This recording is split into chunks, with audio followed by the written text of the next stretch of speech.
A very good morning to all of you. The energy and excitement in this room is really palpable. On behalf of ISME, ISD WPP, and our chairperson, Dr. Indu Shahani, it is my privilege and pleasure to welcome and introduce Professor Anindya Ghose as part of ISME's distinguished lecture series. Professor Ghose is Professor of Information, Operations and Management Science and Professor of Marketing at New York University Stern School of Business. He's the Director of the Center of Business Analytics at NYU Stern and also the Academic Director of the Master's Program in Business Analytics at the school. Professor Ghose was recently named by Business Week as one of the top 40 professors under 40 worldwide. He has published and presented papers in more than 75 papers in premier journals and conferences and has given more than 200 talks internationally. His research analyzes the economic consequence of internet on industries and markets transformed by its shared technology infrastructure. Other areas of his research interest include reputation and rating systems, digital marketing, sponsored search advertising, wearable technology, mobile commerce, mobile advertising, crowdfunding, and online markets. Professor Ghose has recently published his book, TAP, Unlocking the Mobile Economy, which outlines the forces at play in the mobile economy, such as the effects of context, location, crowdedness, and text mix on consumer behavior. He's a frequent keynote speaker in executive gatherings and thought-leading events globally, and has been named by Analytics Week as one of the top 200 thought leaders in big data and business analytics. Before joining NYU, Dr. Ghose has worked in marquee companies such as GlaxoSmithKline, HCL Hewlett-Packard, and IBM. Professor Anindya Ghose has a BTech in engineering from Regional Engineering College in Jalandhar, an MBA from IIM Calcutta, and has received his MS and PhD from Carnegie Mellon's Tepper School of Business. It is indeed our extreme honor and privilege to have you with us this morning, Professor Ghose. May I invite you to kindly address and share your revelatory insights with our highly eager and excited audience, consisting of undergraduate and postgraduate students, their parents, and our faculty from ISD, WPP, and ISME. Thank you so much. Thank you.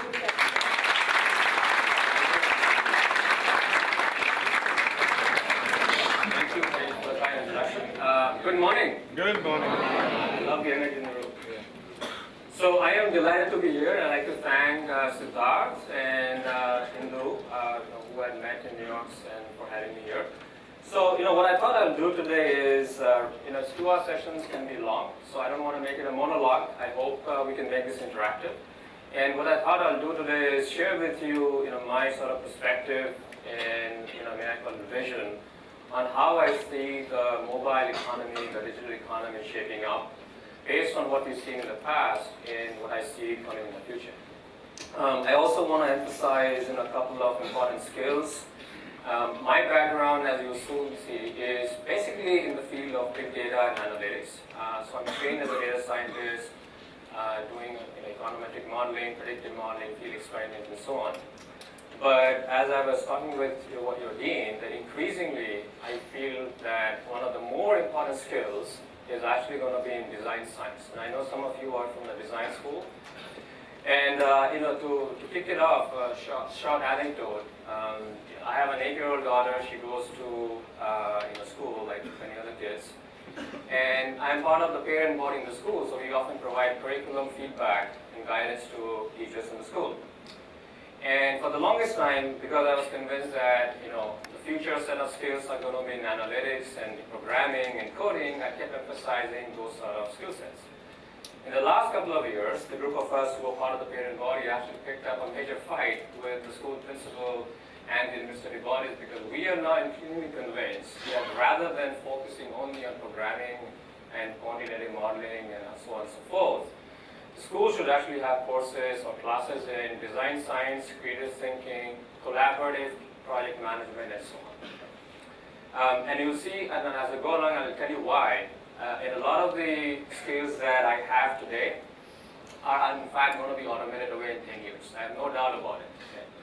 But there are many elements of creative thinking and design science and unstructured project management that are extremely hard to automate, if at all possible. Okay? And as somebody who works in artificial intelligence, that's a lot of my background. I've seen what can be done, what cannot be done. And it doesn't mean that you've seen all of it, but there are pretty strong signs that there are many important fundamental soft skills that were not important maybe 5 years back that are coming back. And they're going to be increasingly important in the next 10 to 15 years. Okay, so I think you all heard my background, so I'll skip this slide. I just want to set up the stage to give you a sense for who's talking to you. So the examples I'll quote, probably most of you have not had a chance to skim the book yet. So the examples you'll see are actually from these set of companies. I've been very fortunate to have had the learning experience of working with some of the smartest people on the planet who work in these companies. So as I go along, you will see elements of how decision making in these companies have been changing. Okay? So 10 years back, we used to take decisions largely based on gut and intuition. Okay? So our sort of decision making was, which ad should I show up? The highest paid person's opinion in the room would actually make the final call and say, well, that ad should be shown up on the screen because that ad's going to get the most engagement.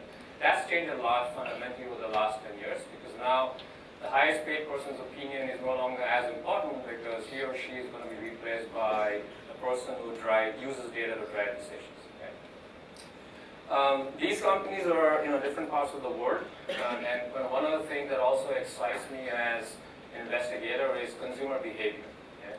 Because like I said, while I'm sort of trained to think about data and modeling, but I can't really do something on a more effective basis until and unless I understand the sociology and the psychology of the people who are actually acting on those interventions.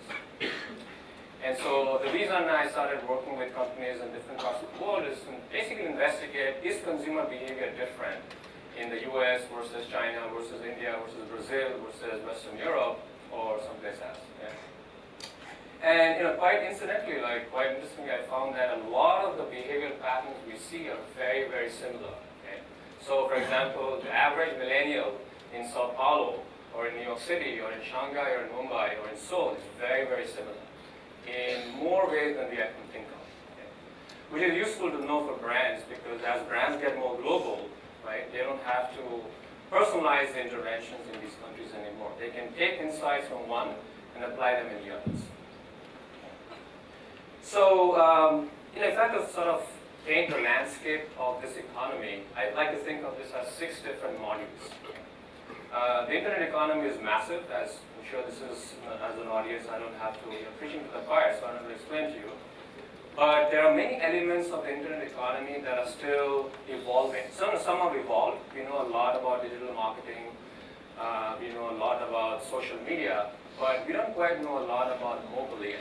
I mean, we all use it, but even some of the largest companies and the biggest brands are actually still slow or not even haven't started using mobile. Okay? There are other elements that are kicking in, such as artificial intelligence, which is changing the way we actually think about how should a brand interact with consumers and how should that interaction be captured. Okay? So there's some elements of this landscape that we know a lot about and some are still evolving. Okay? And what you see at the bottom essentially is this idea that you can't improve something until you measure it. This is something that I fundamentally believe in it. And which also raises its own set of interesting issues because you start thinking about what the right metrics are, what the right data are, but you can't improve something you can't measure. Okay, lesson number one. And what that means is you have to go around this virtuous cycle of analytics, strategy, and then measurement. Okay, so you have your top-level strategy, you have your high-level consumer behavioral insights, and then use the data that's coming from those behavioral insights to drive your decisions and then measure it. That's a continuous evolving cycle. Okay. So, the big question in the room always is, what do you measure? Okay. So let's start with a very quick pop quiz, right? So some of you may have heard of this acronym called the North Star metric, NSM. What that metric basically captures is the most important metric for a company. Okay? So let's say you're Facebook, right? How many of us use Facebook? Okay, most of us, right? What would be the single most important metric for Facebook as a company? If you were like a manager, key decision maker, you're the leadership team of Facebook, what would you reckon is the most important metric for Facebook? Okay, number of users. Engagements. Time spent on the platform. So time spent on the platform and measure of engagement. Yeah. Anything else?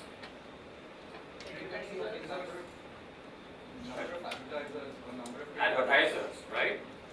See, now what we just heard is basically a two-sided platform. Right? You've got consumers and you've got advertisers, right? Where does Facebook make its money directly?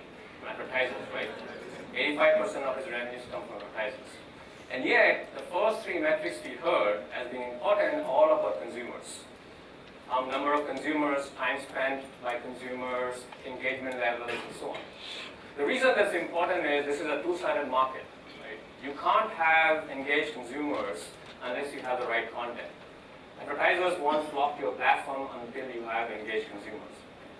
So what that basically means is it's hard to identify one North Star metric for a company like Facebook. Okay? Think about Amazon. What would be the North Star metric for Amazon? The most important metric for Amazon. Revenue. Number of buyers. Products, buyers, revenues, maybe gross merchandising volume and so on. Okay? But where is Amazon today making most of its money? It is making most of its money through sales on e-commerce. But if you track the trajectory, right, the fastest growing trajectory of Amazon is actually not necessarily e-commerce. You know what that is? Clouds, 55% growth rate year to year. Okay? Cloud services. Okay? So now if you're Jeff Bezos and your leadership thing, you're thinking, okay, GMV is very important, but my cloud services is actually beating the hell out of IBM and Microsoft and everybody else who exists. So we are growing 55% year by year. Okay? Last year, Amazon made $1 billion of sales in advertising. When we think about digital advertising, we think about Google and Facebook. Sure, they have 57% of the market share. But who has the fastest growing market share trajectory? It's not Facebook or Google, it's actually Amazon. So now again, you go back to Amazon, you're thinking, what is my single most important metric? You don't really know. Because if you look at its traditional businesses, it's probably GMV and number of buyers. But that's not necessarily the future. The future is cloud computing, the future is advertising. Okay? So it really boils down to trying to understand better, what metric we should capture, which relates to the question of what data should we be tracking. It's a two-sided coin right in there and there. Okay, so let's look at the big landscape right here. What's happening around the world. We've got 7.5 billion people. We've got about 5 billion smartphones. About 3.5 billion people on smartphones are very active on social media. Okay? What all this basically means is we are living in a world where we are essentially surrounded by information overload and attention deficit. Right? There's a lot of information, and what that causes is a deficit in attention. Okay? Our attention spans have gone down. So, videos get more attention today than images. Images get more attention today than text. But it's been shown now consistently across the world that a 6-second video is the maximum attention span that drives maximum engagement. What that means is you're an advertiser trying to insert a pre-roll video ad. Okay? You don't want to have that ad more than 6 seconds. Two things have happened that are really important. First is, each one of us has access to a device that we can use to create content. Okay? All of you have maybe some form of tablets, smartphones, laptops, and so on. So what that does is it changes the nature of interaction between brands and consumers. It's no longer the world where brands tell us, here's how it is, take it or leave it. Right? We are engaged as consumers, and we give constant feedback back to firms and say, okay, here's what I like, here's what I don't like. That interaction that's been captured in this digital ecosystem is really important. The second thing that's happened is we're all connected to each other, okay, through a variety of different networks. Many of you are connected through your student network over here, but many are also connected through other social media networks on Instagram or Facebook or Twitter or LinkedIn and so on. So now think about what I just talked about. Each one of you can create content. You may not create the kind of content that we think you should, but let's say you have the ability to create content. Second is you're all connected. So that's basically the perfect storm. We are able to create content, and that content disseminates at a rapid scale and space, the likes of which we hadn't seen before. What that basically boils down to is that each one of us, consumer, is a really important asset to a company. Some more so than the others, but we're all important assets because our word of mouth makes an enormous difference in the future potential of this brand. Yeah. Whether it's sales or revenues or profits or engagement, what do you have? I spend a lot of my time looking at studies that quantify word of mouth. Okay? And we looked at a variety of industries, very different set of companies, and consistently we see that somewhere between 20 to 50% of all the sales are driven by word of mouth. Okay? Now, if you think about how consumers are being made aware increasingly, right? Traditionally, we used to think of advertising as pretty much the primary, if not the only source of making consumers aware of what your product is. That role is changing as well, because if word of mouth is driving more information, dissemination, and persuasion and awareness, then the role of advertising now changes. It can't be the kind of standalone advertising that we used to. Now advertising has to be meshed around with the word of mouth that has been generated. Meaning what? Those of us who are interested in design and the creative sciences, right? What that means is, if you're working for an agency on the creative side, you have to capture the interaction that's happening on the internet through consumer word of mouth. Your creatives have to be influenced by the nature of interaction that's happening online or offline between consumers. Offline is a lot harder to capture, but online is a lot easier to capture. Okay? So previously, what that meant is, in the creative piece of an agency would be standalone, and the analytics piece of the agency would be standalone, right? So I used to head data science for 3TI in China, and we recently sold 3TI to WPP, which is one of your partner institutions. So I have some experience working with agencies, and what we used to see was the 3TI piece, we used to work very, very separately from the creative pieces. Okay? It's no longer the case. Creative teams now have to work hands in glove with the analytics team, with the data science team. Okay? Whatever interaction we are capturing on the internet, we now use that to influence the creative piece, which in turn influences the interaction as well. Okay? This is a nice virtuous cycle between creative science and your art data science. So let me give you an example. Maybe this will start resonating with some of you. Okay? So how many of you have an iPhone? Any brand of an iPhone? All right, so let's just stay, since we are in close proximity, the first row over here. Okay? This is a picture of the iPhone X debut in New York City. That's a picture of the iPhone X debut in Beijing. Right? So what do you basically see here? Crowds. Right? People who have strong preferences for Apple products. They all crowd out. They often queue up the night before the release so that the limited number of iPhones that are going to be released, they can grab one of them. Okay. So I work for Apple on a number of different capacities. So one of the burning questions for a company like Apple is the following. Okay. So let's say we have a few gentlemen and ladies in the first row who all have the iPhone. Okay. So Apple observed that all 6 individuals in the first row over here have an iPhone. What Apple's interested in is, how did the sale of the iPhone unfold? For example, one possibility could be that you, sir, you bought the iPhone first.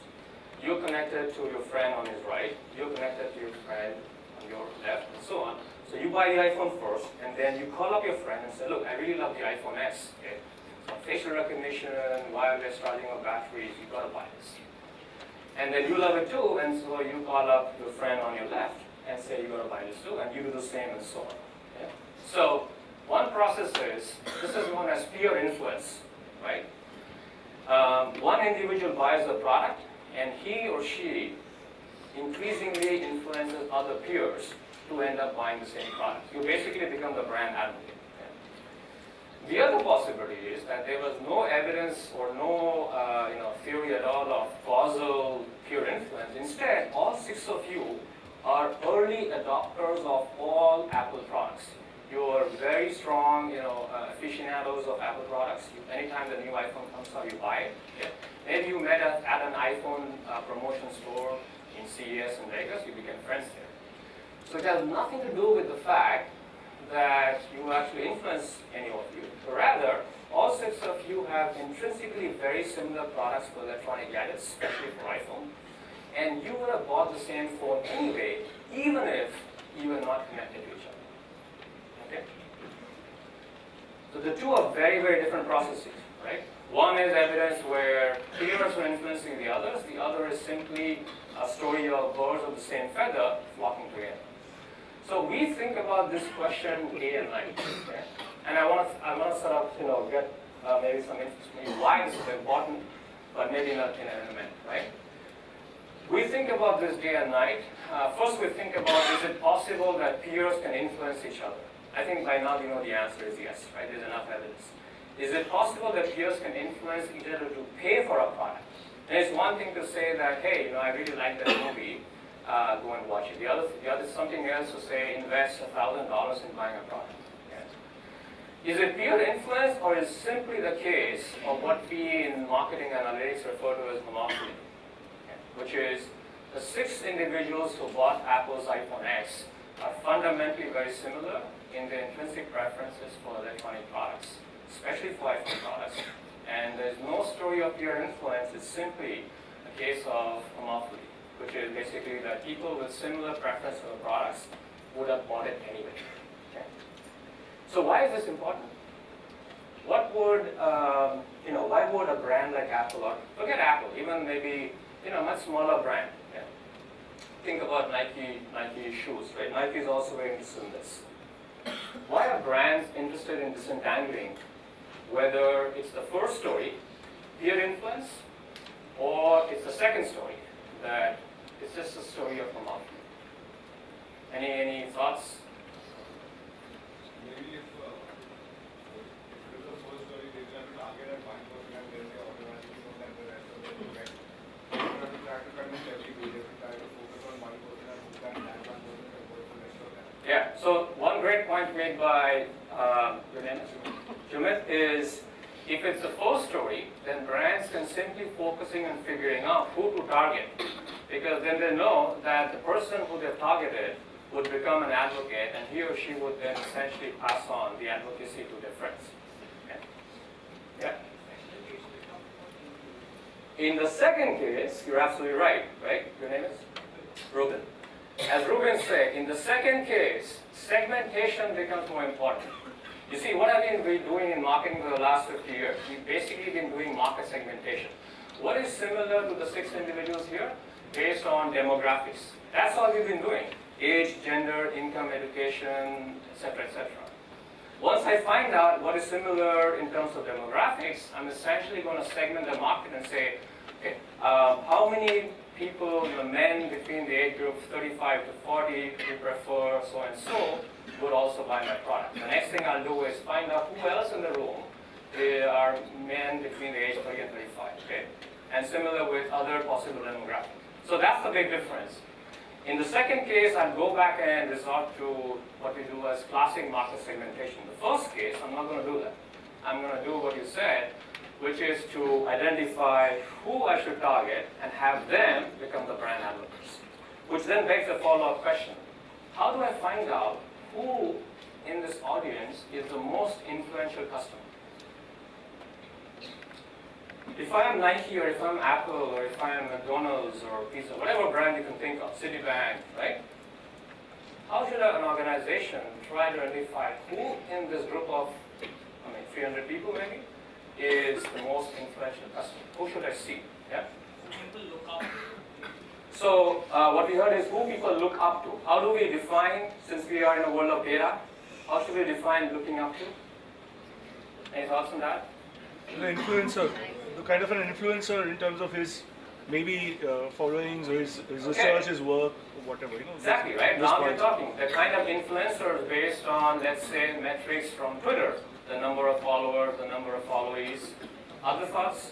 You could probably find out that customer at what time of after the launch has he bought the product. If he's buying every time in the initial 1 week, that means he is fond of the product. Okay. If he's waiting for maybe 2 months, 3 months, you can find out about the mindset of his purchasing. You could probably find out what interests him. So one important insight here was that the timing of when the customer buys your product could also be used as a proxy for how strong of an advocate he could be. If he's always going to buy the first day, like the iPhone comes out tomorrow and you're queuing up tonight, right? That's an indication that this person is a very, very strong advocate of your, or could be a strong advocate of your brand. But that doesn't necessarily mean that he's the most influential customer. So now I have to tie this data with the kind of data that you talked about and the kind of data that you talked about. Okay? But again, that may not complete the whole story. So think about, many people will tell you, well, there are companies who are now in the business of quantifying each one of us. Have you heard of a company called Clout? Anybody? Klout. Okay? I see a few hands there. Cloud is in the business of quantifying the level of influence that each one of us has on the internet. Go look it up, don't do it right away, but go look it up. As long as you have a presence on any one of the 12 social media platforms, you will get a number. That number is going to be on a scale from 1 to 100, and that number is being increasingly used by brands as a proxy for how influential you are. So what Cloud does is, it basically gets data about you and your profile from Twitter, Facebook, Instagram, Pinterest, LinkedIn, and the other 6 social media platforms, and then uses its AI-based algorithms to come up with a number. It doesn't mean that the algorithms are impeccable, right? But what it basically means is we are moving to a world where each individual will have an influence score associated with him or her. And that information is going to be available to each and every company out there. For example, let's say you're flying from San Francisco to Hong Kong on Cathay Pacific. Okay? What Cathay Pacific did is that for select customers who had cloud scores of 65 or above on a range from 1 to 100, they gave them a free upgrade from an economy class to a business class ticket. And if you're in business, they got a free upgrade to first class. And who doesn't like it? Right? Why are they doing so? The hope is, and the intent is, that those customers who got upgraded will then go and start raving about Cathay Pacific on Facebook and Twitter and all the other social media platforms. That's a lot more powerful bang for the buck than another TV ad that Cathay Pacific will have. Right? So that's one reason why this is really important, because then your entire marketing, in fact, even beyond marketing, your business strategies change. Right? Apple would do things very differently if it knows that what's going around is more pure influence versus monopoly, okay? Or vice versa. Okay. One other thing that I mentioned is, the use of artificial intelligence increasing, right? So most of us here raise your hand when I said how many of you on social media, you say you're there. Okay? Here's a question for you. Does the text, how many of you read product reviews before you buy a product? Just raise your hands. A significantly large portion. It's very common consumer behavior. Okay. Now, when you read product reviews, how many of you only look at the star ratings as opposed to reading the actual text? How many of you read the text? So a lot more people read the text, right? Why so? Why is it not sufficient for me to simply look at the fact that this camera that I'm about to buy has 4.5 stars and 42 other people have reviewed the product? For the longest time, right, this is all we had access to, this is all we would look at. That is no longer the case now. Okay. Why did most of you actually raise your hands when I asked if you read their text? because there's a lot more information over here than the star rating will tell you. Now, as consumer behavior changes from focusing on star ratings to text, that becomes the center of attention and attraction for brands. So there's an entire industry, a pretty big industry called social listening, okay, that has cropped up in the last 2 or 3 years, whose sole objective is to focus on information over here. Okay. Now, if you take a look at this, right, what are some interesting pieces of information that you can glean from here?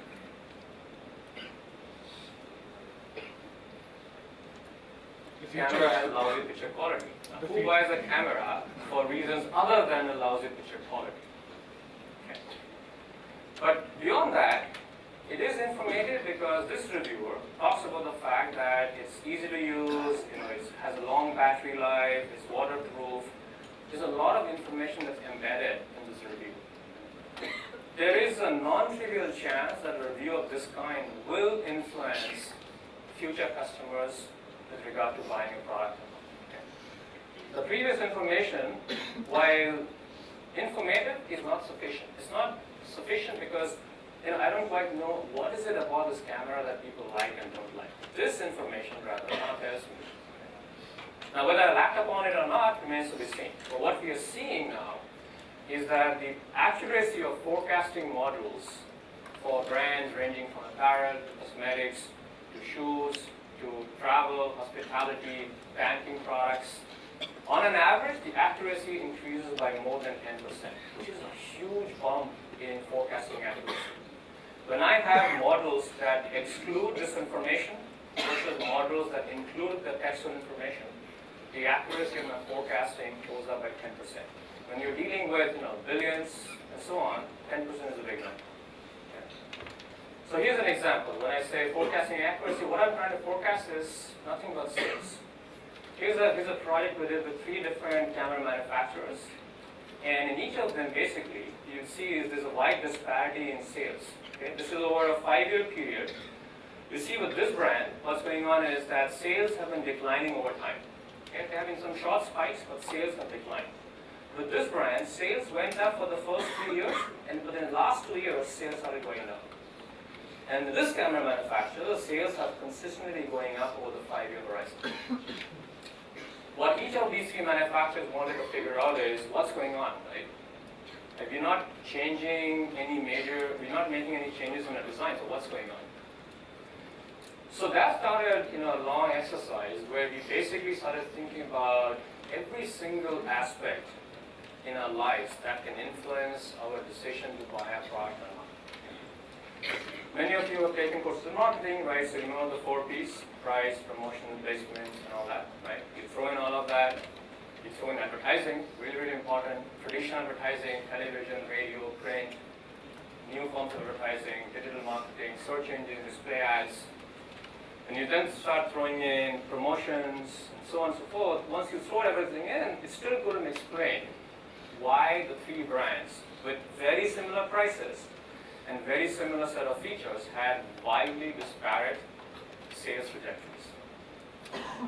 And then, when we started throwing in information from digital word of mouth, such as reviews, and blogs, and Facebook posts, and Twitter posts, and so on, that's when we started seeing bang for the buck. That's when we started seeing the model spit out.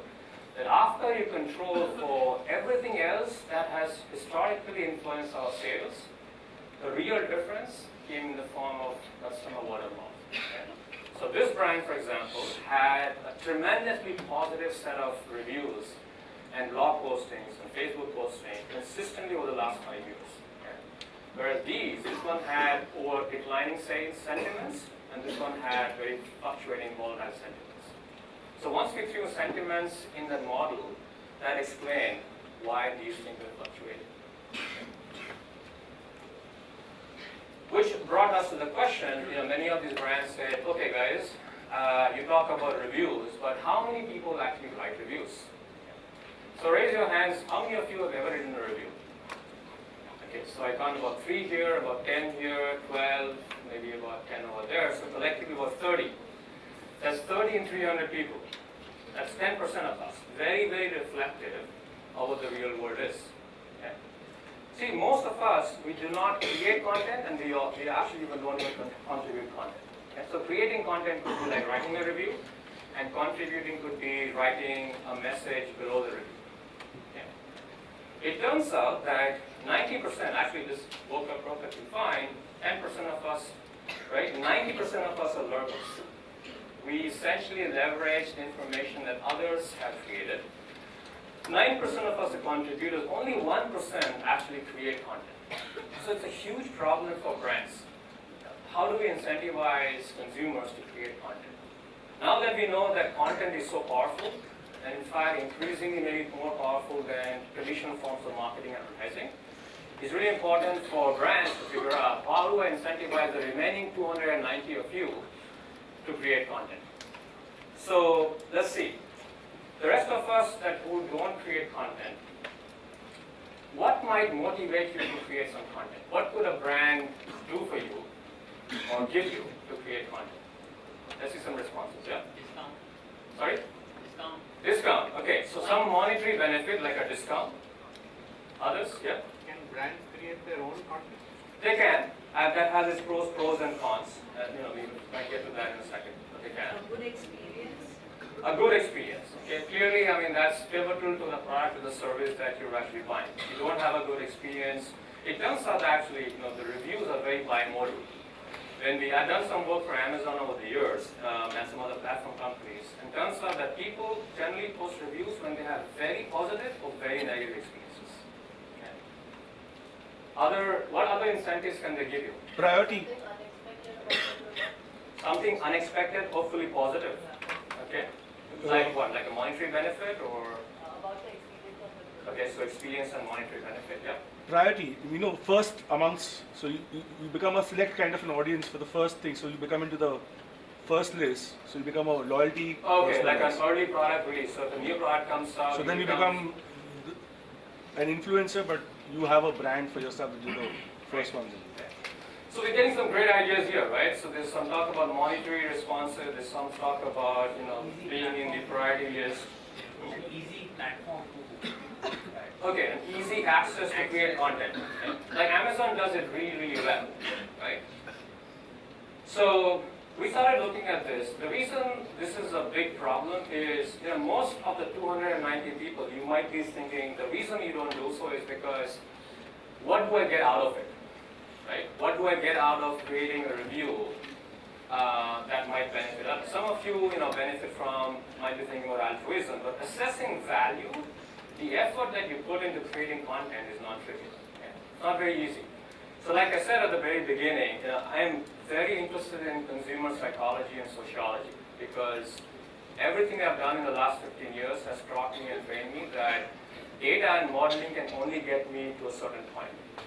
If I don't understand what's driving people's decision, I'm going to be here, whereas I want to be here, right? The final last one. So what are platform companies doing? So Google Map will say, hey guys, once you search for a restaurant, hopefully you go there, please post a photo of the food over there, right? Like your Instagram pictures. TripAdvisor will say, let's try to make you feel important. How do you make you feel important? Well, we will tell you that your review has been read by 377 other readers. In fact, they will also show you which parts of the world your readers are coming from, right? 86% from one country and so on and so forth. That might motivate some of you to say, all right, so if I'm actually creating a review, some people are reading it. Right? And maybe there's some benefit over there. The third one is what LinkedIn does, which is basically appeals to an intrinsic and often innate need for competitiveness. Right? You might have seen this, that LinkedIn will now rank your profile based on how popular you are and say you are in the top 1% of the readers or users on LinkedIn, or the top 5%. Okay? So this obviously, each of them works, but what we learned was maybe more important is how you actually say these things. It's not just about what incentives you're giving them. That's important, but how you frame the message back to your consumers in order to incentivize them to act on it is important. in terms of, like I said, sociologists and consumer psychologists have theorized about this for decades. There's some award-winning researchers have shown that, very broadly speaking, there's a theory called social value orientation. Between sadism and narcissism, there's three kinds of values. And there's cooperativeness, there's competitiveness, and there's individualistic behavior. Very broadly, to put it simply, it basically says some people are more about we, and some people are more about me. Right?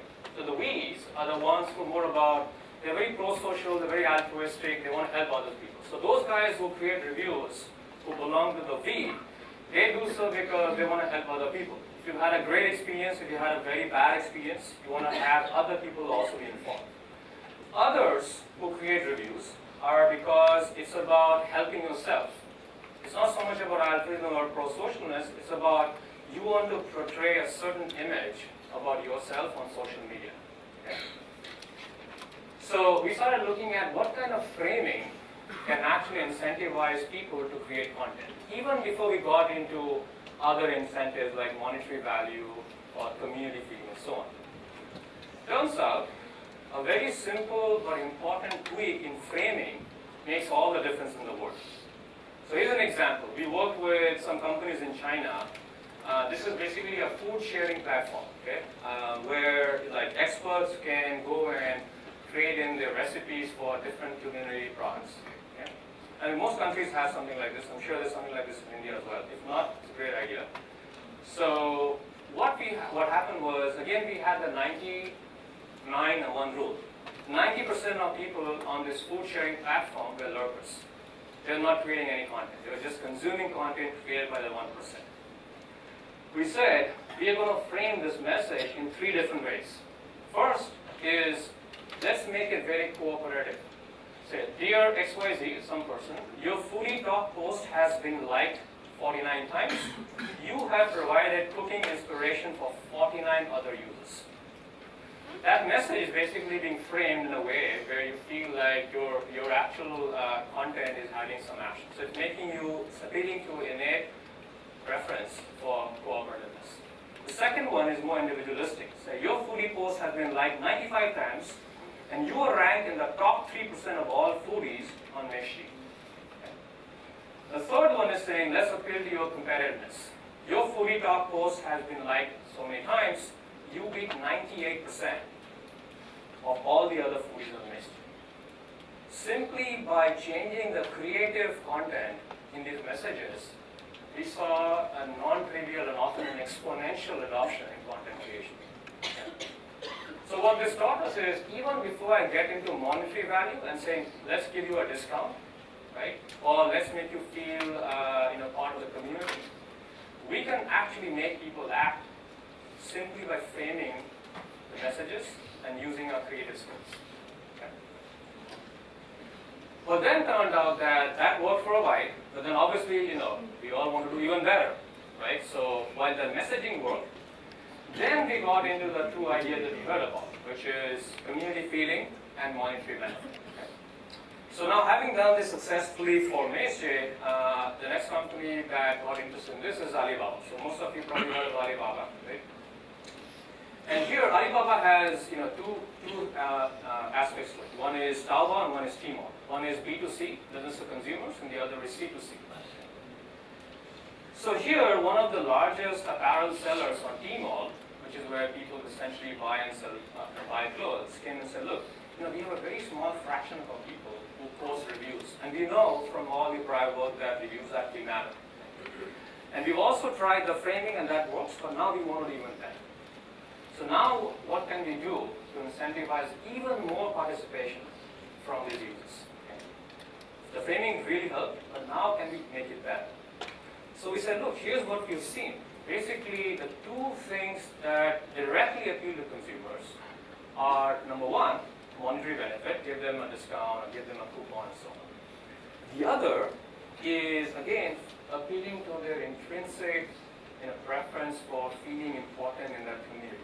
Make them feel as they are contributing to the community, which in turn benefits from their actions. Okay? So the first one is called financial, the second one is basically social proof. Okay? So here's what we did. We said, look, let's take a pilot study with 3,200 users. Right? You always want to start small and say, look, let's have one group of people who are basically reminded how many other people who bought the same leather jacket actually posted a review. Okay? So let's say you got 1,000 people who ended up buying this new leather jacket that Alibaba sent. Okay? But only, let's say, 12 of them have posted a review. So what we'll do is we'll basically remind the other 988 people that 12 other people have posted a review. The second way of social proof is forget about the actual number, but make it percentage. Because 10% of 1,000 is 100, and 10% of 100 is 10, so it's widely different numbers. So we'll say forget the actual number, we'll remind them what the percentage of people have actually posted a review. The third was give them a monetary discount, give them a benefit like give them a coupon for 5 renminbi or about $1. Okay? Give them a coupon for 10 renminbi and so on. And what we basically wanted to contrast was between the social proof and the monetary benefit, which one is more effective in eliciting users' effort to post a review. Okay. So let's take a pop quiz again. How many of us think that the financial benefit would be more effective in getting people to post a review compared to the social proof? Okay, say 5, 10, 15, 20, 25. How many of you think that social proof is more effective than financial benefit? Almost the same number of hands. So let's go ahead and see what happens. Okay, here's what the control group looks like. Okay? Dear buyer, you purchased this jacket from our online store on October 28. Please write a review. There is no incentive here, right? There's no social proof, there's no monetary benefit. So this message went out to the control group. Then came a message of social proof. Dear buyer, you purchased a jacket from our online store. There are 837 buyers who submitted a product review for the store. Please write a review. What this is doing is putting gentle pressure, gentle social pressure on you, saying, hey guys, come on, do something about it, right? Some will act on it, some will not act on it. And the third one is saying, dear buyer, you purchased a jacket on so and so, please write a review for this product, and you will receive 5 renminbi coupon for use in our store. So we've investigated this over multiple products over multiple weeks. Okay? Turns out that they are both important, but in very different ways. If it simply is the probability of writing a review, okay, simply that I want you to write a review. I don't care whether it's helpful or informative or whatnot. I just want you to write a review. Guess who's winning? Money dominates. If you simply want to motivate people to write a review, independent of whether the review is actually meaningful or helpful, right? You just want another number on your platform, money will win hands down. Social cues are also better, okay, than the control, but the money is significantly better than social cues. But as platform companies have realized over the years that a simple act of writing a review is not sufficient. You actually want the review to be helpful.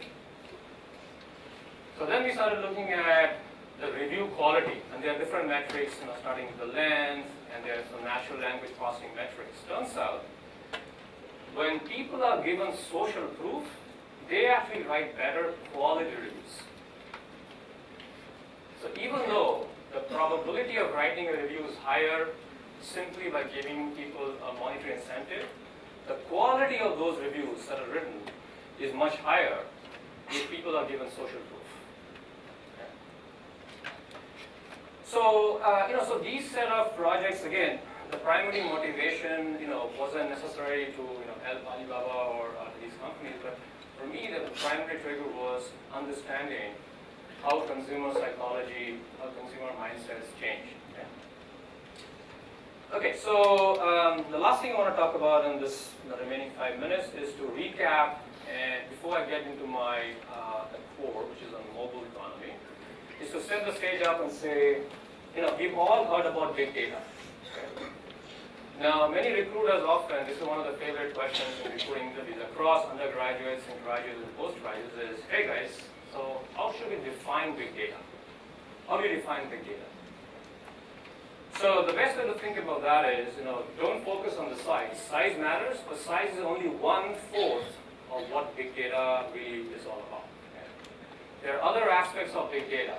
So other than focusing on volume, focus on velocity, the speed at which data is being generated. So here's a question for you guys. What's an example? What are some examples of high velocity data that you're aware of, that you've seen? Data being generated at rapid speeds. Every second, yeah? Sorry, come again? Twitter posts, yeah. Some Twitter posts go viral, yeah. WhatsApp, yeah. Google searches, yes. How many billions of queries happen every second? The best source of high velocity data is this. Why so? What is the single most important data that is coming out from your mobile phones? Location. Location. Who said location? Price winner right there. Why this is important is because the definition of location has changed dramatically in the last 10 years. So, suppose I ask you to think about defining location. Okay? How would you define location? So what comes to your mind? What metric would you use to define location? Is it city level? Square feet, okay. Meters, yeah. The latest iPhone 8 and the Samsung Galaxy 8 and the Google Pixel 2, okay, if you have these phones, these devices can accurately identify with 97% accuracy your location within 1 feet. Okay. That is a game changer for marketers. Because in a world where we used to deal with city level data, zip code level data, block level data, those are basically meaningless today. Because if I know that Siddharth is basically 1.5 feet from where my store is, that gives me an infinite possible set of interactions that I can have with my customer. Okay? I can try to woo my customer in a gazillion different ways, now that I know he's 1 feet away from where I am. Because 1 feet away from where I am means that he's also 1 feet away from the 16 different product categories that I have in my store. Okay? So your phone is very, very high velocity data. You've also got algorithmic trading in financial markets. Okay. And we talked about Google searches, social media, and so on. The third is variety. Okay. The first 10 years or so of big data was mostly focused on structured data, like prices and sales. But today we are talking about video mining, image mining, text mining, using AI and all of this. And the last is data veracity. Data everywhere. How do you actually ascertain whether the data is accurate and precise or is noisy? Okay. So these 4 properties of data are important in defining whether or not you have access to big data. Okay, so next time there's a conversation between you and a friend or a colleague and a recruiter, like, you guys have big data, right? Ask them about the 4 V's. It's not about the volume alone, it's about velocity, variety, and also veracity. What are the 4 major sources of big data that we deal with? Right then and there. Okay, so social media, mobile, IoT, and let's not forget enterprise system. Okay? One of the big mistakes that classic organizations make is they often forget the value of data they have collected over the last 20 years. The SAPs of the world, the Oracles of the world, those are really, really important. How many of us have heard of IoT?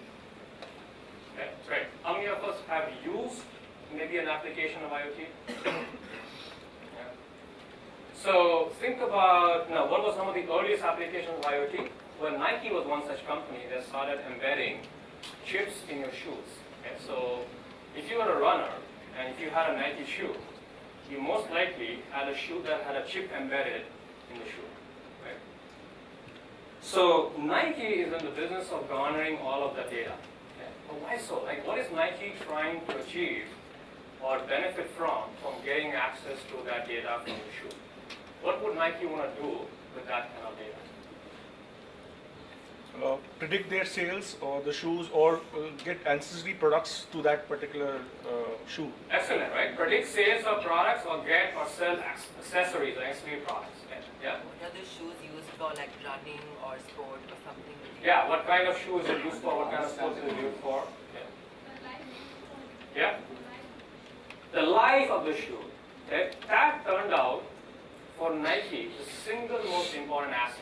You know why? See, many runners, whether you're a amateur runner or professional runners, they don't have quite a good sense for when the shoe starts wearing it out. Okay? You might see a small degradation in your performance. You do a lap in 14 minutes, but today it turned out to be 14 and 30 seconds more, and you thought maybe it's because of you. But turns out quite often it's also because of the shoe.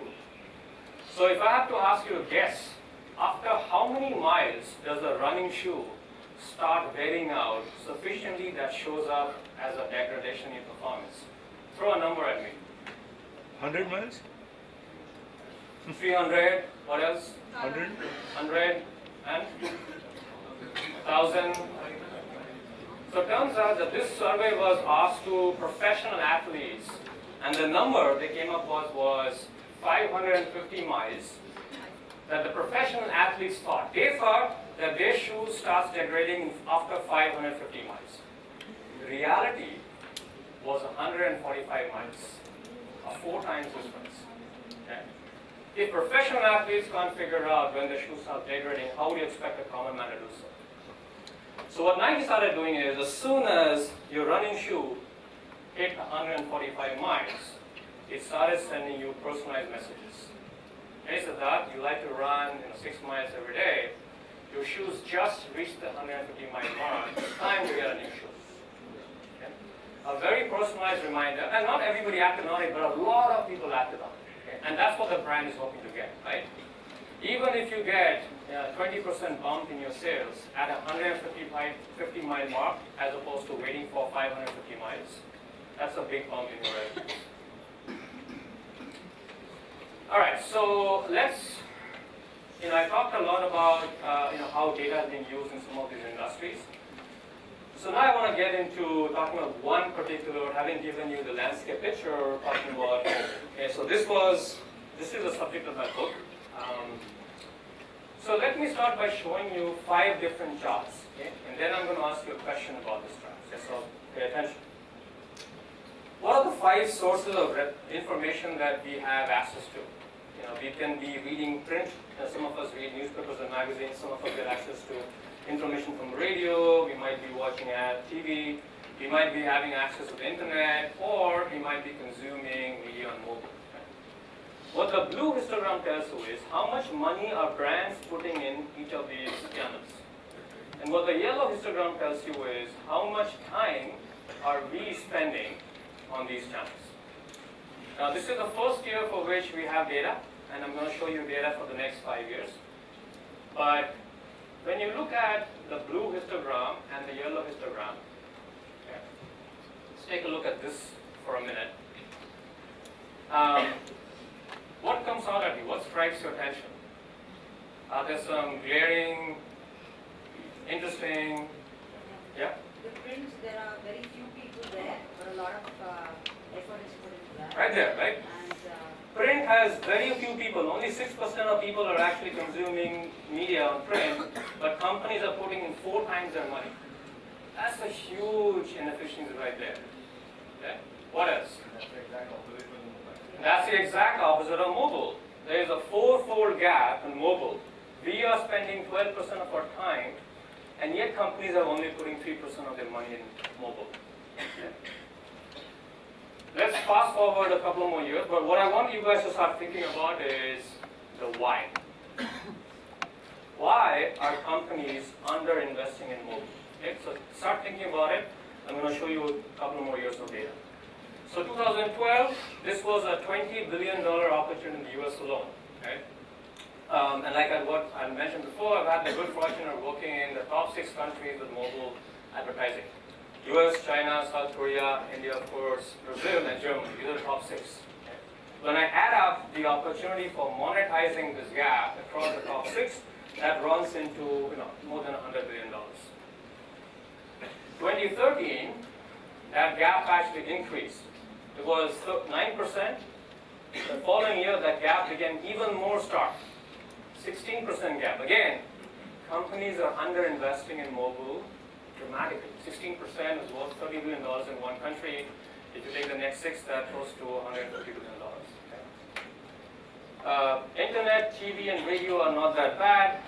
If you look at the following year, still 16%. These are almost reaching like equilibrium levels. Radio and internet have almost reached. TV is almost there. Again, massive inefficiency in print and massive opposite inefficiency in mobile.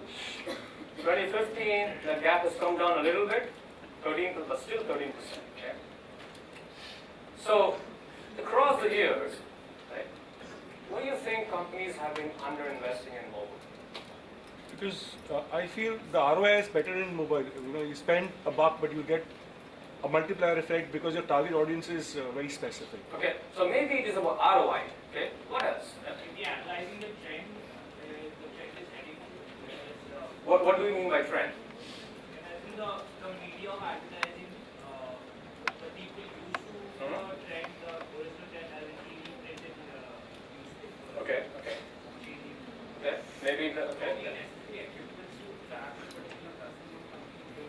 Okay, so now we do know that, so this is a good point. Tracking is important, but we do know that tracking is a lot more accurate in mobile. Right? If tracking is more accurate in mobile, they should in fact be investing more in mobile. Right? Why is tracking more accurate in mobile? We often share our TV with our family, we share our laptops or desktop, but how many of you share your smartphone with your friends and family? Okay. Well, we come to that in a second. So if it was tracking ability, it turns out that we should be investing more. The Yeah. I think the decision makers are used to it great. Now they're sort of migrating. Right, so that's a very important reason, which is cultural resistance to change. This is how we've been doing this, and this is what I'm comfortable with. I don't want to get out of my comfort zone, so I'm going to stick with print because I know print. I've been doing this for 30 years. I don't understand mobile. So there is some of that, absolutely, right? Also, the years which the report is, the penetration of mobile is still, so in the last 3 years the penetration is really, so maybe the penetration vis-a-vis the print for the influencer would be, Penetration. Maybe it's simply because you're already getting a money back, so you don't know if you're supposed to be investing more in it. Like if you put one a very free back and are satisfied with that, you're not putting in more to say that free will be nice. Okay, so you've all identified one primary set of concerns, which is basically ROI, okay? Measuring the effectiveness of mobile, which you will see in a second is in fact true. But the other more important reason, Lack of good ways to advertise on mobile. Okay, so that's again absolutely true. It's about, is the mobile effective, on a mobile app or a mobile optimal website and all of that, yeah? Data control, okay? So it turns out the most important reason, according to CMOs, other than these, the most important reason was fears about data privacy. Now I want to add one word in front of that because 15 years of my work has basically investigated this. And the word I want to add is unwarranted fears. The reason I'm adding the word unwarranted fears is I see a huge disconnect between what CMOs think about consumers and what consumers actually want to do. CEOs or CMOs or whoever you have, they basically say consumers are very, very, very worried about the privacy of the data and so we don't want to use their mobile data. But the reality is very different. The reality is the opposite. From Brazil to US to Germany to India to China to South Korea to Australia, the reality is that increasingly more and more consumers are more and more comfortable in swapping their data in return for a benefit. The benefit could be convenience. I don't want to have to type in my credit card number every time, so keep the cookies on. But it could be far more striking and direct, like a monetary benefit, which is, hey, if I sign under the Wi-Fi and you can tap into my location and get me a 25% discount on that Chivas Riehl in the duty-free store in the airport, why not? That's a shift that I've seen. Okay? And I'm going to get to that in a second. Okay? So the word today is companies are underinvesting and underutilizing mobile. Number two, explanations I talked about. I emphasize this. Unwarranted fears about data privacy and errors in measuring ad effectiveness. Right? You guys all identified in the second reason. And you talked about control and data privacy, right? So that begs the question, what is new and different about mobile? Like, why should we be thinking about mobile? Okay? I think it's worth a discussion. What's new and different about mobile? At the end of the day, it's simply a device to browse the internet. You can do that on a desktop, you can do that on a laptop, you can do that on a tablet. What do we know about consumer behavior? Like I said, really, really important. Okay? You can't take decisions using data alone. You need to know the mindset, the sociology, psychology. And let's then talk about some use cases. Okay? So what's new and different about mobile as a channel? What do you guys think? How is mobile different from the rest of them? Yeah? Well, it's with you all the time. It's with you all the time. Yeah?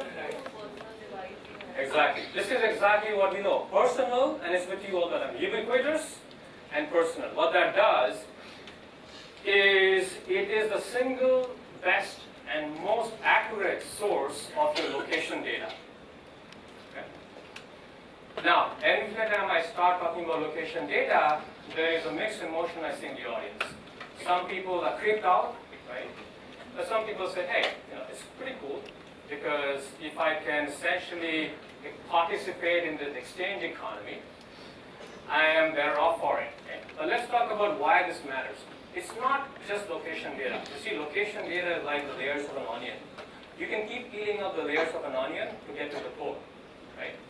It's a scientifically known fact that every layer of an onion tastes different. Although we as human beings are not often able to actually decipher it, because the ingredients are very similar, but the proportion is different. So I think of mobile location data as an onion. The reason I think so is when I add another layer of data to location, I get more information about the consumer. When I add time to location, I get context. So what do I mean? So let's say it's Thursday afternoon, today's a Thursday, I'm walking down my favorite, let's say Madison Avenue, New York City. It's 2 p.m., it's a working day, and maybe coming back from lunch. And two of my favorite stores are about to send me a message. One is Starbucks, which says, hey, 50% discount on all cappuccinos for you today. The other is my favorite pub, which is buy one beer, get one free. Okay. It's 2 p.m. on Thursday, it's a working day, I want to behave well, I want to be a good citizen, so I'm not going to go for the beer, right? And 87% of people do in fact act like a party. They will go for Starbucks. But the same person, the same location, I change the time from 2 p.m. to 8 p.m. Now what happens is, the context changes. And Starbucks is far better off not intruding or overwhelming with an offer because 88% of people will go and redeem the beer coupon now. So your mobile phone location data, once you add time to it, you get better insight into context. What else does location give you? With the 97% accuracy of one feed, it's a tremendous insight into what the real-time weather is, which changes the nature of communication between brands and consumers. Yeah. Well, do you think user preferences would impact on the location as well? So give an example of user preferences. Supposingly, like location said that there's a Starbucks nearby, and you went there and you actually had a coffee, and that was recorded. So later on, when you were around the Starbucks, you think only Starbucks when there are other coffee houses as well? Yes, absolutely. So the example here was, do user preferences, are they also being incorporated by brands when they are sending you a message, right? Absolutely. The more the brands know about you, the better they can curate you. An even more interesting question is, does it pay for Starbucks to send you a coupon if you're about to buy the coffee anyway? It's a very complex question, right? Think about this. If you are about to buy the coffee at full price anyway, why would it make sense for a Starbucks to send you a 50% discount? If you're about to buy that $500 jacket, why would the store want to send you a 30% discount? Build loyalty. There is a short-term and a long-term effect. Okay? Yes, you lose some money in the short term, but the long-term benefits to customer lifetime value and loyalty, we have finally been able to quantify those things, and more often than not, the benefit outweighs the cost, meaning that the customer is far more likely to provide you with a high CLV, customer lifetime value, to enhance engagement and loyalty. So it's important to really measure the short-term and the long-term effect. For many years, we could only measure the short-term effects, but it's really important to measure the long-term. So when I know your weather, I can also, again, if I'm a brand, sending you, let's say I'm a quick service restaurant, okay? It's right now, in New York City, it's like minus 10 degrees. It's really, really cold.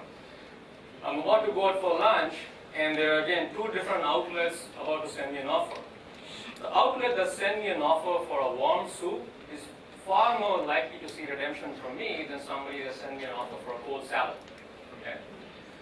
So what does this location give you? It gives you a trajectory. So let's say you are standing in front of the Apple store. Right? Your telecom provider knows this, and I'm going to talk about the other companies who are invested in this. Standing in front of the Apple store is informative. Maybe there's some probability you're about to enter the Apple store, you're interested in Apple store. But it could be simply because your friend said, hey, let's wait for me outside the Apple store, and once I arrive there, we're going to grab a beer. Your location data is useful, but what if you knew that before the customer arrived in front of the Apple store, he had gone to the Samsung store, the Xiaomi store, the Micromax store, the Oppo store, and then he finally came to the Apple store? What if you knew the trajectory of this person?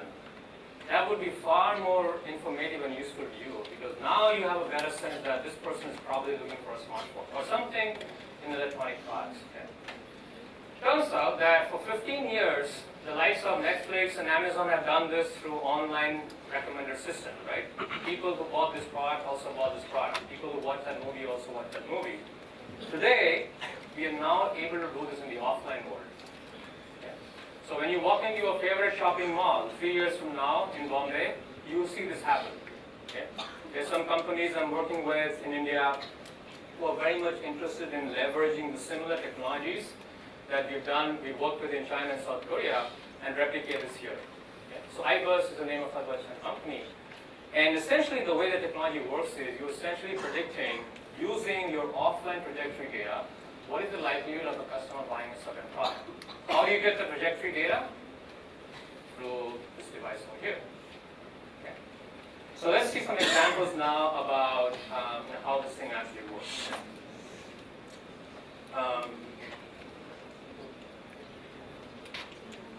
So I had talked about these 9 forces, so I'm going to skip that.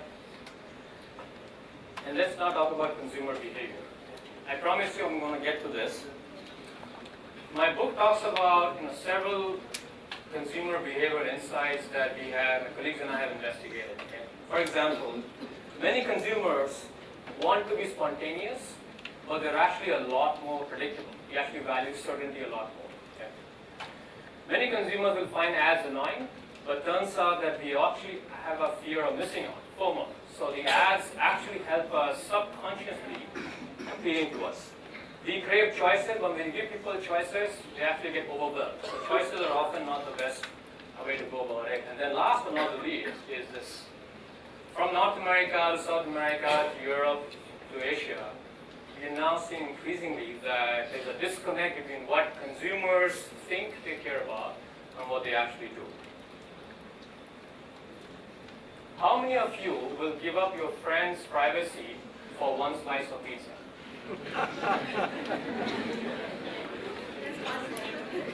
There's many here because there was a study.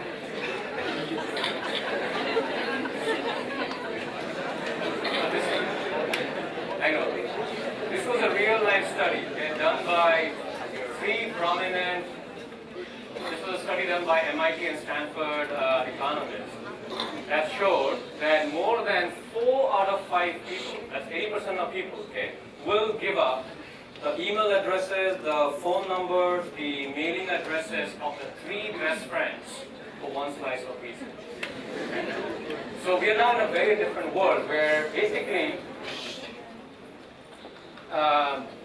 this slide, 10 years back was the other way around.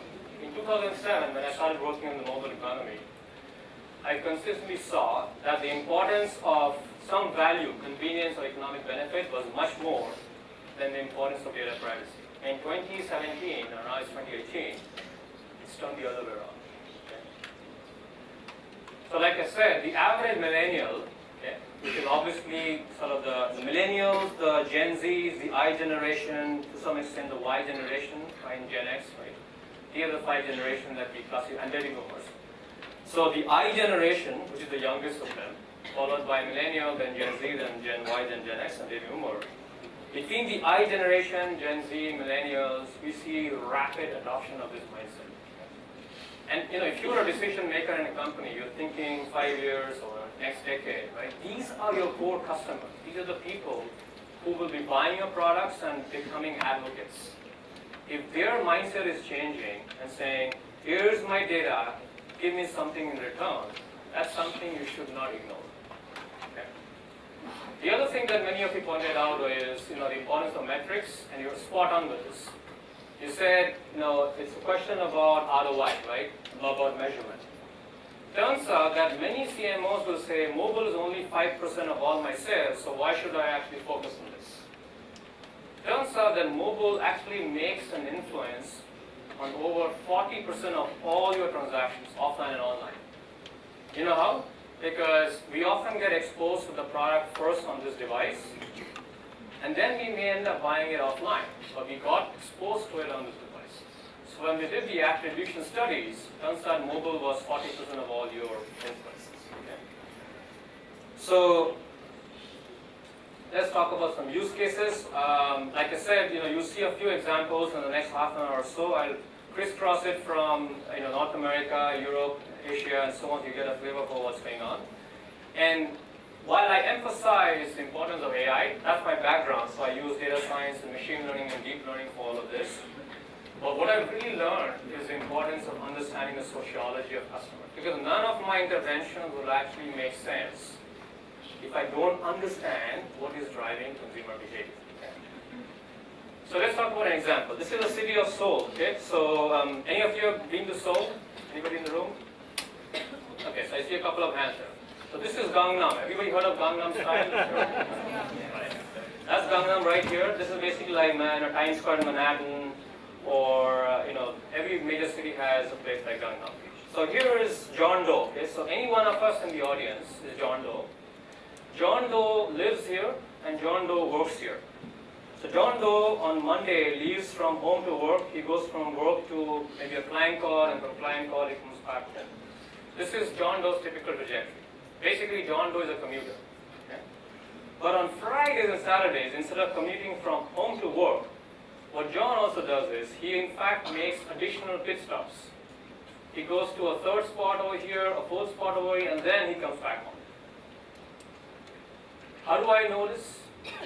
Or how does anybody know this? The location. And who has access to that? Your telecom providers. Every single telecom provider in the world today is focusing on this. From Verizon and AT&T, to Reliance Jio, who is the furthest ahead in India, to China Mobile, to South Korea Telecom, to British Telecom, to Telefonica. The reason is, telecom companies make little to no money at all on their core products. Voice call, internet, and text messages, they make nada on that. Okay? What they've realized is that the next battlefield, the next cash cow for them, is the data that they have about our locations. That's why you see this prevalence of telecom companies taking on the Googles and the Facebooks of the world by buying out ad tech companies. Why would Verizon buy out Yahoo and AOL? Made no sense before, right? Makes total sense now. Verizon, by buying out Yahoo and AOL, now knows not only everything about my offline behavior, where am I, what am I doing, but also my online behavior. Why is China Mobile and South Korea Telecom buying out ad tech agencies and these media companies? They want to create a profile so they can basically leverage my information and send me offers. So this is something that my colleagues and I have spent about 6-7 years investigating in different countries. Okay? And the questions were of various different kinds. Like starting with the simplest one, which is, here's a question for you. Is it better for a brand to send an offer to a commuter, a guy who goes from home to office and back? Or is it better for a brand to send an offer to a non-commuter, a guy who makes multiple stops? So raise your hand if you think they should send it to a non-commuter. Raise your hand if you think you should send it to a commuter. And many of you didn't raise hands at all. All right, so it's almost equally divided. Now guess what we found across these 4 different continents? It's always the commuter. The brand is always better off, an order of magnitude better off sending an offer to the commuter than the non-commuter. Okay? There's some preconditions with it. Constraint is you don't want to send too many offers. In fact, the optimal number turned out to be one offer. The real reason, big reason why commuters show much higher redemptions goes back to innate consumer preference for familiarity. If you're going to send me an offer from a store that I'm familiar with, I incur lower transportation costs, lower mental cognitive costs of evaluating and searching for the store or driving to a different direction. So when I walk into the India Bulls office at 9 a.m. every morning, right, at 8:55, the Starbucks 5 feet away sends me an offer. I'm far more likely reading that offer because I know where it is and they know my habits. Whereas if you make me drive 2 miles away to the cafe at Four Seasons, that's far less likely to appeal to me, even if it's the same price, because now you're making me drive in a different direction. So we started looking at these things. The second thing I talked about was the optimal number of offers. The third thing that was important is the window. If you want consumers to act on your offer, are we better off sending them an offer with an indefinite expiration period, or are we better off sending them an offer with a limited time window? Limited time window. Indefinite offers don't elicit action because we think they'll act on it, we forget about it. Whereas if you send them an offer for this is only valid for the next 24 hours or 20 minutes, it actually makes sense. So now I take you from South Korea to Japan. Okay, so this is Tokyo. This is a place called Shibuya Crossing. Very, very crowded. Like 2 million people cross Shibuya every day. Okay, like the commercial hub of Tokyo. So having seen bang for the buck with these personalized mobile targeted messages in Korea, what we said is, can we leverage these LED screens in some way? Okay? So every major city, like I said, has a spot where there's a concentration of LED screens. This is very, very valuable real estate, right? So what brands typically do is they'll buy out space in this for 30 seconds or 2 minutes, and they pay enormous amounts of money for buying this up. Because they're LED screens now, the ads can be customized and changed every few seconds. So here's another experiment. Here's an Apple store right here. NTT Docomo, which is a telecom provider in Japan with 77% market share, basically identified Mr. Nakamoto is one of 2 million people who will be passing through Shibuya every Friday at 2 p.m. Okay? From the previous trajectory, they know what his behavior is.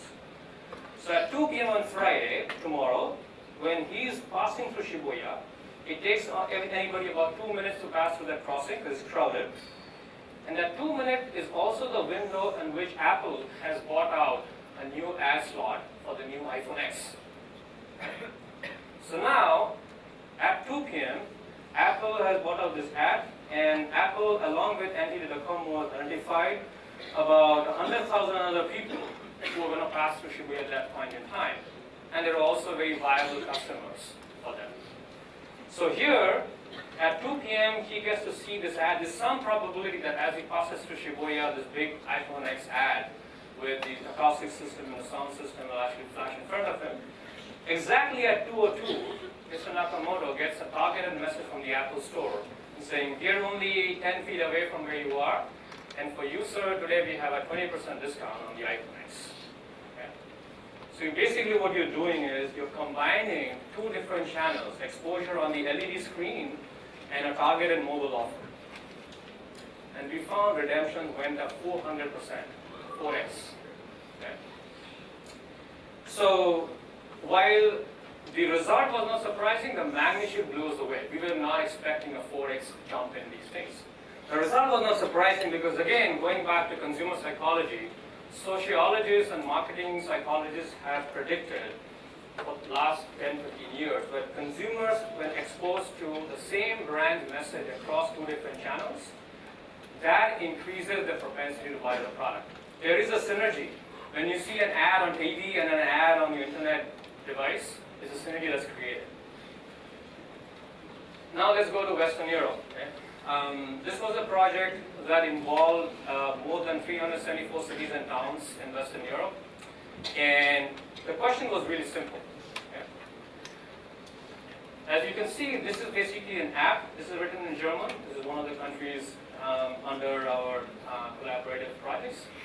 And this user has access to information on how far these stores are from them. And these are all kinds of different stores. Some are restaurants, some are spas, some are apparel stores, some are banks and so on. And this store is about 300 meters away, and this is about 1 kilometer away. Okay? So the question here was, so let's say I am this store over here. Okay, so I'm the restaurant over here, and I have some customer, right, who's sitting at the very back. That customer is about maybe 50 meters away from me, and I have some customers here who are about 5 feet away from me, okay, 5 meters away from me. Traditionally, what stores across the world who engage in location marketing are doing is every customer, independent of distance, gets the same offer. So you get the 20% discount, and so do you at the very back. But that's not efficient. I can very simply leverage the difference in distance between my near customers and my furthest customers and use that information to customize the discount. It's trivial to do this technologically, and it actually makes sense from a sociological and economic standpoint. Okay? So here's the question for you. Who do I need to give a higher discount? The guy who's closest to me or the guy who's furthest away from me? The guy who's furthest. Why so? Because he has to travel more. Simple. Simple economics of human behavior. If you're going to make me travel 100 meters more, you better give me a higher discount. Okay. So again, this is fundamentally reflective of the fact that you can do amazing things with technology, but you've got to go back and rely on consumer psychology to be able to understand what you can do with technology. Okay. The two fields are remarkably important and symbiotic. So again, when we basically worked with Telefonica in Germany and some of the other companies, as you can see, it's a pretty large-scale project. And consistently, we saw that even people are willing to keep their location button on. They're willing to do this because they know that by keeping the location data on, they are going to get customized discounts. Okay? Now, one interesting thing that we also saw there is people are also smart. Now, maybe you can guess what I'm getting at, right? They send the locations wrong. Well, maybe, but that's a little harder. But there's a better way to actually address that. What would my friend over there at the back, is he going to keep walking to my store or will he strategically stop 50 meters away from me? He's not going to come to my store anymore, right? If this is normal behavior, what he will do is he will stop 50 feet away from me because he knows that he's going to get a higher discount. Okay? But also, so this was an interesting consumer behavior. People get smarter over time, right? So you're always in a world where we're trying to game the system. Okay? Is it only Indian customers? No, this is the rest of Europe. So the question is it only happens in India? And the answer is no. This happens in China and Western Europe and Germany and the US and everywhere else. People are figuring out things to have more money back in their pocket. But that's where it turns out that AI starts kicking in. Okay? So the next evolution in the next 5 years is going to be these consortium of companies, telecom providers, brands, advertisers, marketers, all working together to figure out what was the usual walking trajectory of John Doe. Okay? And if John Doe starts deviating from his trajectory and strategically stops every single time, that's a flag in the algorithm, and the algorithm is not going to send an offer. See what I mean? So it's always an adversarial situation. But this is the vision of the world that we're getting into. Okay? Other things that we're working on now are beacons, right? So beacons are smart sensors installed in 4 corners of the wall. And as long as you have any kind of smartphone, a beacon can send you a message. And what that can do is it can incentivize you to act upon very targeted offers inside a mall or inside any shopping establishment. So not only can a beacon incentivize you to walk inside a store with a personalized message, it can also send you very targeted offers. Right now, if I'm inside the shopping mall, I'm in the luggage section. I'm looking at Samsonite, Delsey, Tumi, or the luggages. Don't annoy me or bombard me with offers for apparel or cosmetics, right? So that distance, location, information is being leveraged by access to beacons. Here's another example of a force that I talk about in my book. Okay? Anybody knows where this picture is from? There you go, right? So maybe some of you experience this. These are two professional people pushers. Okay? They actually have a job description for them. They are professional people pushers. They're called Oshios in Tokyo. Their metric is to pack 11 people per square meter in a subway train during rush hours. Okay? Now, if you want to get a sense for what 11 looks like, this is what 1 looks like. That's 3 people per square meter, that's 5. Now you can only imagine what 11 people per square meter looks like. Okay?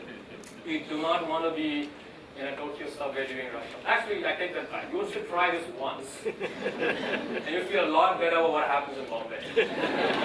Okay? So, crowdedness is a very interesting force because it changes consumer behavior. Now again, sociologists had sort of talked about this in the 80s and 90s, that the same person behavior changes if he or she is in a crowded context versus when you're isolated. So we started investigating this and said, now through your mobile phone data, I can actually infer if you are in a crowded context or not. Your location data again tells me everything about how crowded your context is, right? So whoever your telecom provider is, they know that we are sitting in a room with 300 people. So we started investigating whether crowdedness actually works, and we ran a bunch of collaborative projects with China Mobile. Now this is in China, so South Korea, Germany, Western Europe, Japan, and China now. A simple experiment, a simple project would be, China Mobile sends you text messages that would look like something like this. If you buy this package from us, you get a 30% discount on the price of this package. Okay? And you get a 20-minute expiration period. The question finally boils down to is, should a brand send you an offer when you are in a very crowded context or when you are in a relatively isolated context? So less crowded, right? How many of you think that we should send you offers when it's less crowded? Okay. Does anybody think that we should send you offers when it's more crowded? Exactly like 10 hands here. Okay. Let's see what happens. As the level of crowdedness goes up from 1% to 2 to 3 to 4 to 5 per square meter, the y-axis is about purchase rates. The purchases kept increasing as the context became more and more crowded. Now some of you raise your hands. Why so? Yeah? Because you would experience not being able to answer your phone packed in with 11 people per square meter, and you'd understand the cost of missing a call. Okay. So let's say that's absolutely true, and that's specific to the product. Let's say it's apparel, or let's say it's a restaurant offer. Why do we still see that restaurant offers and apparel offers and credit card offers, the redemptions go up when these brands send you targeted messages in crowded context? Yeah? When you're in a crowded place, you don't resemble to the crowd, you are on your phone. There they go. What do we do when you are surrounded by strangers and crowds? You go about saying, hi, I'm Anindya, how's it going? How's the weather like? Nobody does that. What we do is we take our phones out, we immerse ourselves in this phone. This becomes my escape. This becomes my go-to device. That 20 minutes of commute time or 45 minutes of commute time is the time that the brand has my undivided attention. And if it can figure out what my needs are, it's far more likely to see redemption from me, such as the example that you quoted. Okay? We started seeing this across continents, across countries, that very similar consumer behavior, people respond to mobile offers in crowded contexts in a far more positive way. Okay, and then the last example I want to talk about is trajectory, which is, I talked about this very briefly, but let me show you an example. Okay? Here's a shopping mall. Okay? Every shopping mall, or most shopping malls, have multiple floors. Okay? So as you can see, there's an Apple store right here. Now, let's say this ecosystem, the telecom provider, the shopping mall, the brands, they know whether this consumer is standing. Okay? Let me show you a brief video, and then this will be a little more clear.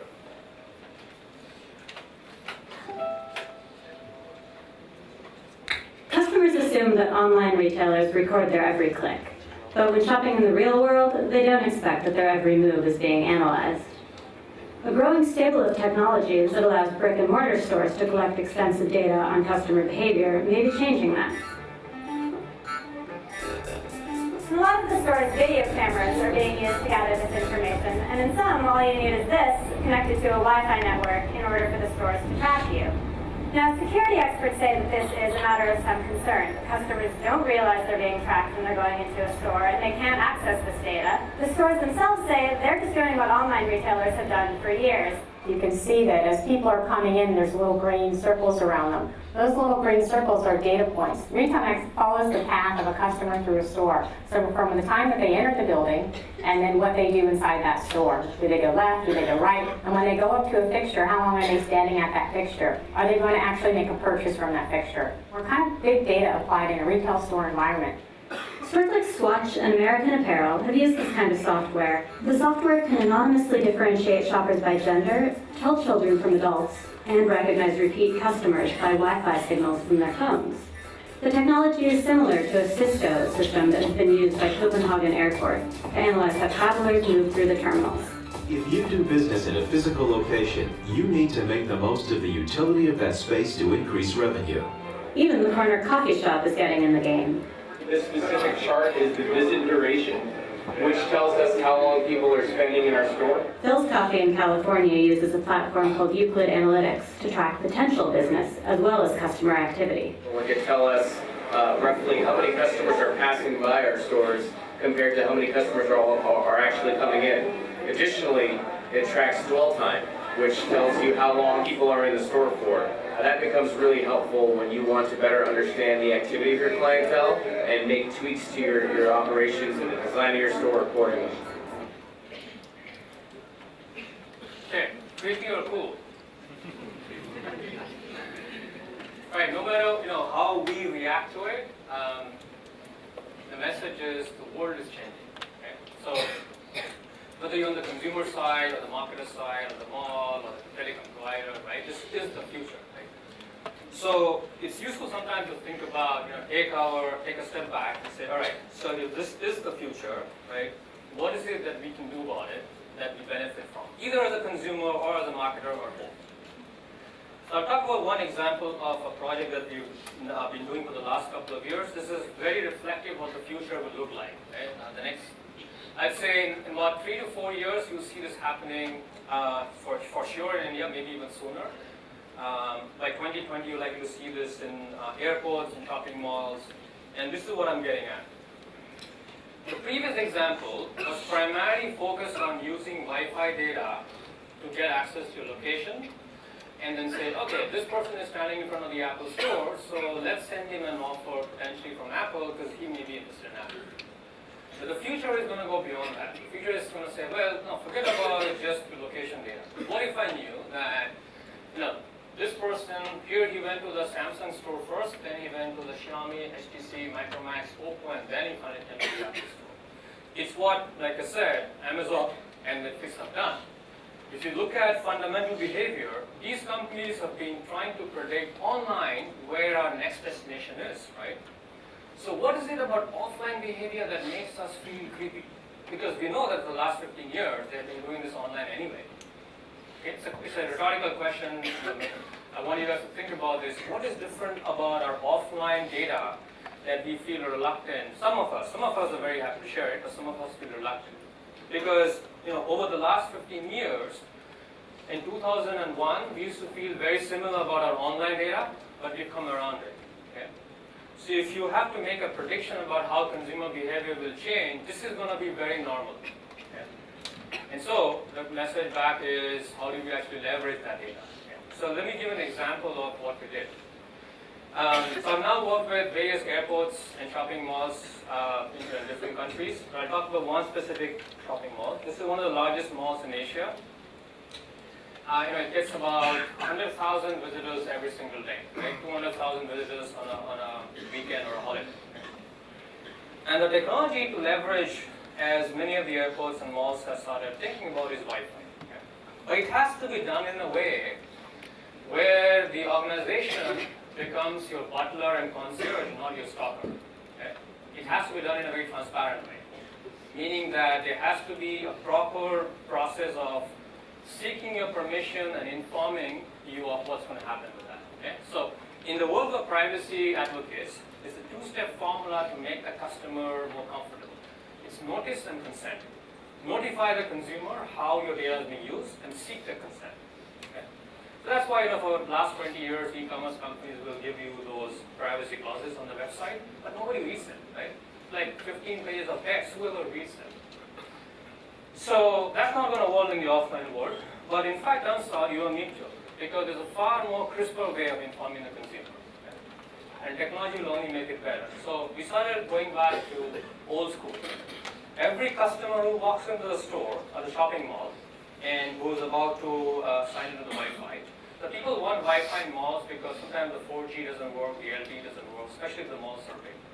The reason they want internet access is because 41% of consumers like to do mobile showrooming, which is even while you're physically inside a brick and mortar store, you're looking for lower prices of the same product online, or you're actually looking for reviews of the same product online.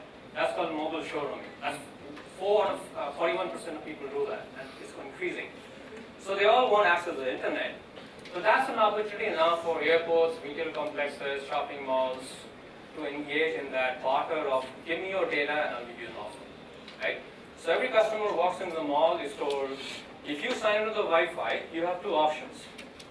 You can opt in to share your location data with us, in return for which we'll send you an offer, or you can opt out. You can still access the Wi-Fi and the internet, or you won't get an offer.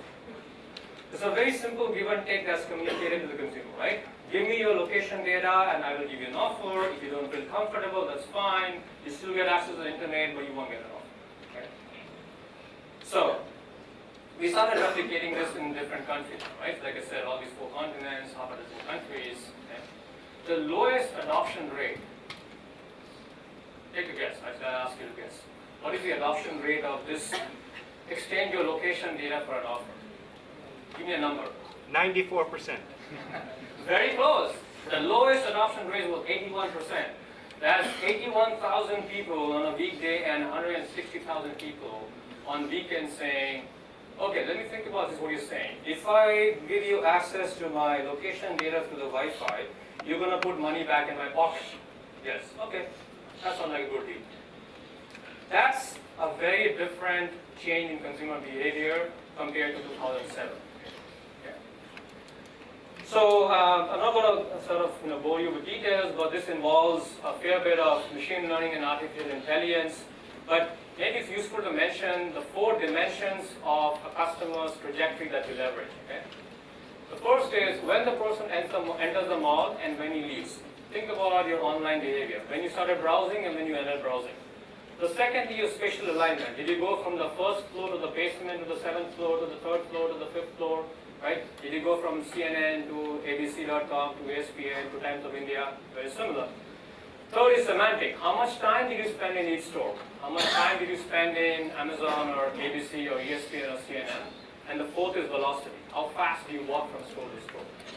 These 4 dimensions of the consumer's trajectory turned out to be far, far, far more effective in predicting redemptions. Okay? So when we ran a bunch of experiments looking at people's propensity to redeem offers based on pure location data or pure temporal data or random offers and compare them with information about trajectories, it was an order of magnitude higher. So in fact, these graphs will give you some sense that highest redemption rates were from the trajectory-based targeting, followed by location random. The highest spending in the stores were from these trajectory compared to location and random. In fact, not only are you spending more time, spending more money, you're actually spending less time, which is good. The reason it's good is a store does not want 10,000 people entering its premises at the same time. you want an efficient way of people buying from you, right? You come in and you get out. You know exactly what you want. So, like I said, this trajectory-based targeting is what we are going to see in various retail establishments around the world. The one piece of information that I thought was pretty striking that actually surprised me was, a lot of marketers had this sort of conception that mobile and digital marketing is mostly for your very highly price-sensitive customers, your low customer lifetime value people, and lower income people, and so on. But again, across 4 continents and a dozen countries, the one finding that is consistently true is that it's most effective in attracting customers from the higher income brackets. It's actually not true that it's your price-sensitive customers and your hagglers and stragglers who are most effective. So income has a very positive side on this. Okay, so the last thing I want to show you is that consumer behavior changes along with if you are alone or with other people. And again, your Wi-Fi data can be used to infer whether you are traveling with somebody else or whether you are actually on your own. So we can identify with pretty high accuracy levels if you're shopping with alone versus shopping with another partner or a group of friends, up to 4. 4 is sort of the limit because beyond 4, the accuracy of Wi-Fi starts dissipating. And you start seeing this again in non-retail establishments as well. So, one of the things we started working on now is with healthcare in hospitals. How can I use trajectory data in a healthcare environment? Right? So I understand that some of us in healthcare, how many of you have a wearable device? Anybody? Like an Apple Watch or a Fitbit and so on. This wearable device is a great source of your daily trajectory, as long as you have it on you, right? So, what kinds of things can companies do with this kind of data? The first thing you will see in the next couple of years or so is, depending on where you are, your insurance premiums will be personalized. Okay? If you are the active kind of a person, if you walk a lot, you exercise a lot, you eat well, you sleep well, your insurance premiums go down. If not, go up. Okay? But as these discussions started happening, one of the basic questions that healthcare institutions had for us was, does it even matter? Do people actually change their lifestyle based on adoption of these devices? So that discussion started a 2-year project with various hospitals where we basically instrumented a random set of patients with wearable devices, and we focused on chronic diseases like diabetes and blood pressure and all the other chronic diseases you can think of. And over the 2-year period, we basically monitored their various symptoms, their dosages for medicines, hospital visits, doctor visits, and so on. And it turns out that yes, there is now concrete evidence that people on an average who adopt these devices are making active changes in their lifestyle. How do we know this? It shows up in fewer symptoms, fewer dosages of medicines, fewer hospital visits, fewer doctor visits. Okay. So where else are we using mobile and trajectory data? We are using this for urban planning now. So every major city has to deal with traffic, right? Huge problem, whether it's Bombay or New York or Tokyo or Shanghai, we all deal with traffic. Okay. Mobile phone data and the data from these devices is a great predictor of where people agglomerate. Okay? There's certain parts of Bombay, like Bandra Kurla complex, for example, there's a lot of people at least doing office hours. A lot of the commercial establishments are there. So, can this be used to streamline traffic patterns? Yes. Can this be used for real estate design? Yes. An example is an airport. Okay? Think about your favorite airport. A retail establishment in an airport, or the immigration office, or the customs counter. So I was thinking, should we be near the conveyor belts, or should we be near the gates that are heavily trafficked, or the least trafficked gates? Okay? If a duty-free store has to be open, it has broadly 2 choices. Should they open in front of the least trafficked gates, or the most heavily trafficked gates? Okay? How do we know this? Again, using the trajectory data from Wi-Fi and mobile devices, you can actually figure these things out. So in conclusion, this economy is worth $3 trillion, right? Many of you are entrepreneurs or at least have some aspirations of entrepreneurs. I promise you this, that we are only scratching 4% of the world's GDP today with mobile. Only 4% of the world's GDP. Spent the last decade measuring these things, which basically means that 96% is left to be tapped, still untapped. The most important takeaways for me is that, like I said, data and modeling will give you some way of consumer behavior is really important, and these two are intertwined. What you want to do is, you want to, as a company or as an entrepreneur, act as a butler, as a concierge, not as a stalker. Okay? Which basically means a lower frequency of messaging and targeting, and a higher relevancy of targeting and advertising. Right? Whatever message you send, reduce the frequency to me, but increase the relevance. So this was all, the appetizer. If you want the entree, it's right here. It's available now in multiple languages as well. I think I'm out of time, so I'll wrap it up here. Again, it was great to have this session with you guys.